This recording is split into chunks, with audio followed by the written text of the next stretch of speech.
আওয়ামী লীগ হয়তো এমন ভাবে ফেরত আসবে আপনাদেরকে কিয়ামত পর্যন্ত নিষেধাজ্ঞা দিয়ে দিতে পারে। ভাল পাইলেন না বড় ভাইরা, আওয়ামী লীগ আজকে নিষিদ্ধ করেছেন, আওয়ামী লীগ নিষিদ্ধ দল হয়ে গেছে, কিন্তু আপনারা যদি চেঙ্গিস খানের মতো রাজনীতি করেন তাহলে আপনাদের মতো লোকেরাই আবার আওয়ামী লীগকে ফিরিয়ে আনবে। ভাই আজকে যারা তালি দিচ্ছেন আওয়ামী লীগ নিষিদ্ধ হয়েছে, আওয়ামী লীগ বাদ হয়ে গেছে, বাংলাদেশ 6 ঋতুর দেশ, ঋতু পরিবর্তন হইতে সময় লাগে না। আজকে যারা বাহাবা দিচ্ছেন আওয়ামী লীগ নিষিদ্ধ হয়ে গেছে, আমরা স্বাধীন, আওয়ামী লীগ হয়তো এমন ভাবে ফেরত আসবে আপনাদেরকে কিয়ামত পর্যন্ত নিষেধাজ্ঞা দিয়ে দিতে পারে। ভাল পাইলেন না বড় ভাইরা, আমি কখনো আওয়ামী লীগের পক্ষে কথা বলি না, আমি সবসময় সত্য বলি। আওয়ামী লীগের যারা অন্যায় করেছে তাদের বিচার হোক, কিন্তু একটা দলকে নিষিদ্ধ করতে গেলে জনগণের মতামত লাগে। কত পার্সেন্ট জনগণ আওয়ামী লীগ নিষিদ্ধ চায় জরিপ করেন। এই আওয়ামী লীগ মাওলানা আব্দুল হামিদ খান ভাসানীর আওয়ামী লীগ, এই আওয়ামী লীগ 71-এর আওয়ামী লীগ, এই আওয়ামী লীগ স্বাধীনতার আওয়ামী লীগ। আপনি সে আওয়ামী লীগ রাতারাতি ঘটা করে নিষিদ্ধ করে দিবেন, আপনার পায়ের নিচের মাটি কতটুকু গভীর, আওয়ামী লীগের শিকড় কত গভীরে সেটা আপনি জানেন। আমি কিন্তু আওয়ামী লীগ এখনো করি না, কারণ শেখ হাসিনার উপর আমার রাগ, কিন্তু তারপরেও বলবো ভাই, আরে মানুষ তো শেখ হাসিনার জন্য আওয়ামী লীগ করে না, বিএনপি মির্জা ফখরুলের জন্য বিএনপি করে না, জিয়াউর রহমানের জন্য মানুষ বিএনপি করে, আর আওয়ামী লীগ করে শেখ মুজিবের জন্য। শেখ হাসিনা তারপর না, সে চলে গেছে, কিন্তু আপনি যদি শেখ মুজিবের দলকে নিষিদ্ধ করতে যান,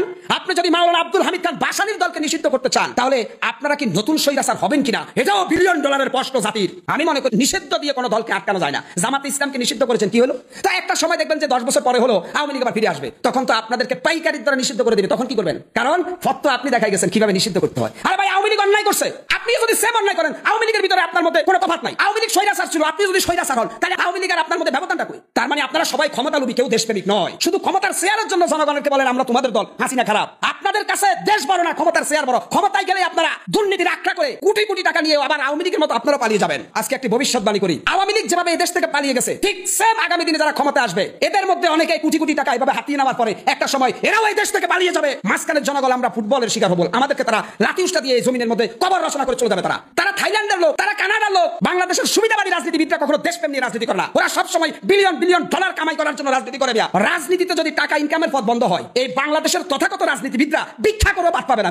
বাংলাদেশে যারা বড় বড় নেতা হয় রাজনীতির ছন্দবেশে, এরা কি জনগণের সেবা করার জন্য পদে আসে, চেয়ারে আসে না, এরা এদের টাকা ইনকাম করার জন্য পদ পদবি ভাগ করে নেয়। কারণ এরা জানে রাজনীতিতে যদি দুর্নীতি বন্ধ হয়ে যায়, তাহলে এদের মতো লোক ভিক্ষা করে বাদ পাবে না। এরা অলস, এরা কাজ করে না, এরা সারা দিন শুধুমাত্র ধান্দাবাজি করে বেড়ায়। এটা প্রত্যেকটা দলে আছে, আওয়ামী লীগে আছে, বিএনপিতে আছে, জামাতে আছে, সব জায়গায় আছে। বাংলাদেশ এমন একটা দেশ, এই দেশের ক্ষমতার চেয়ারে যদি আপনি মসজিদের ইমামেরও বসান, উনিও মনে করেন দুর্নীতিবাজ হয়ে যায়। ওই চেয়ারের কাছে গেলেই আপনারা আপনাদের নীতি নৈতিকতা হারিয়ে ফেলেন।